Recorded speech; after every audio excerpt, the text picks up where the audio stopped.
Ito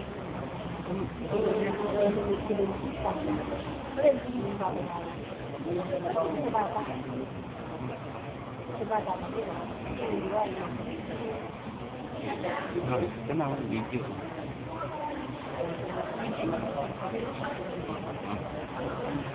Hindi na naman sila makapagsusura. Bukas pa. Hindi ka na kanya tayo.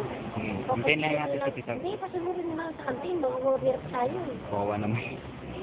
Gusto mo nangangarap ng fried chicken, no? Hindi, sabi niya sa akin, no? Litsun daw, litsun ko nun. Ito ako kanina kay Tita Grumo eh. Nakasalubong ko sa ano, sa may hagdanan dyan. Yung mamatay na ako dito eh. Hindi ko alam kung saan ka pupunta talaga. Mamatay daw siya sa tagal. Kapanik-panawag daw. Hindi niya alam. Kaya ako ayaw kong